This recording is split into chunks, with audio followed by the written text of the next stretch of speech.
Hi everyone, इसमें हंसैन जी और वाचिंग एच welcome back to the channel. कैसे हैं आप सब? ठीक ठाक हैं? उम्मीद करता हूँ अच्छे होंगे, खैर खैरियत से होंगे, एंजॉय कर रहे होंगे। आज हम बात करने वाले हैं एक टॉपिक की। अब क्या करें जी, एक हादसा हुआ है और उस पे भी पॉलिटिक्स खेली जा रही है बहुत सारे लोगों की तरफ से।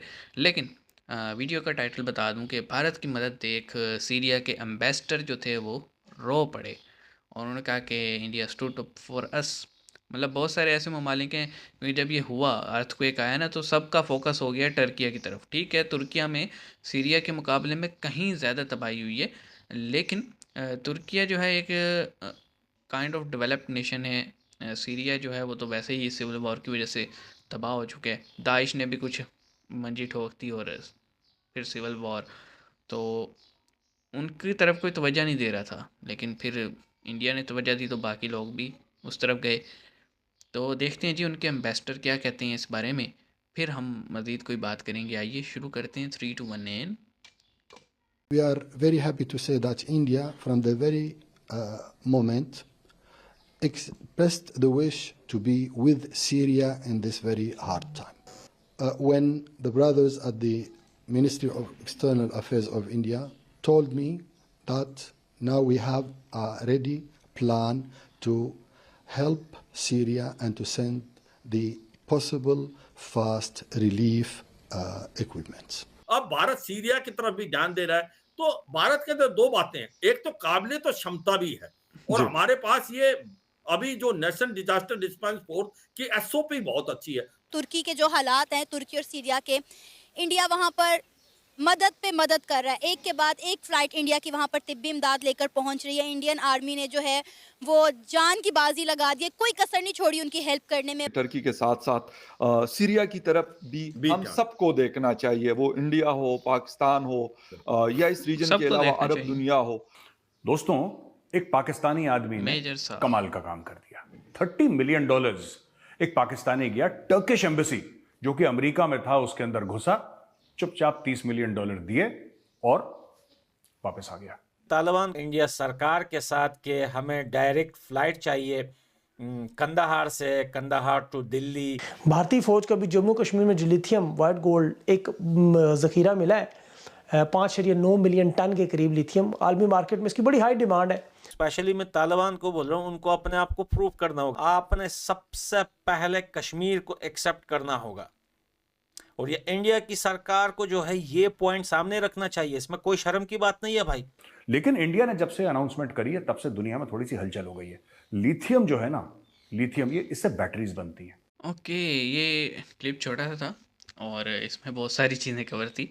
इसमें लिथियम भी था, इसमें वो एम्बेसडर जो थे उनके वॉइस ओवर भी था, और इसमें जो है वो मेजर गौरव आर्या की भी न्यूज़ थी। वो पाकिस्तानी का भी जिक्र था जिसने $30 मिलियन दिए और वो भी बड़ा चर्चा में रहा था कि जनाब उसने $3 करोड़ जो थे वो तुर्किया को तो दिए, लेकिन पाकिस्तान में क्यों नहीं आया वो जब सैलाब हुआ था। तो बात वही है कि हमारे लोगों का ना यकीन उठ चुका है हमारे सिस्टम पे से, और उनको ये पता है कि कोई भी पार्टी हो या कोई भी इस्टेब्लिशमेंट का नुमाइंदा हो, वो यहाँ पे हुकूमत कर रहा है तो आवाम को कुछ नहीं मिलने वाला है, इसलिए मदद करने का भी कोई फ़ायदा नहीं है।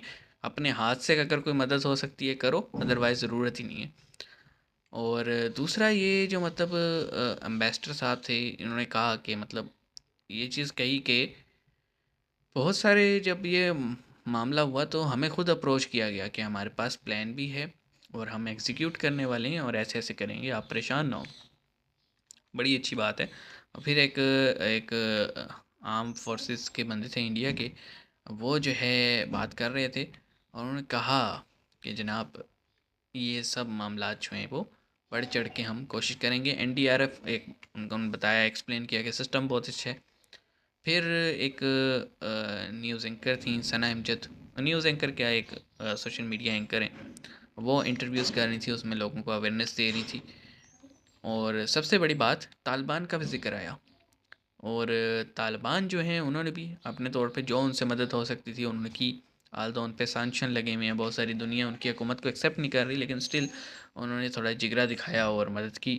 और उन्होंने इंडिया से भी रिक्वेस्ट की कि डायरेक्ट फ़्लाइट्स चाहिए। तो ये सारी बातें थीं। और देखें, एज अ ह्यूमन बीइंग कोई भी हो, कहीं का भी हो, हमें हेल्प करनी चाहिए।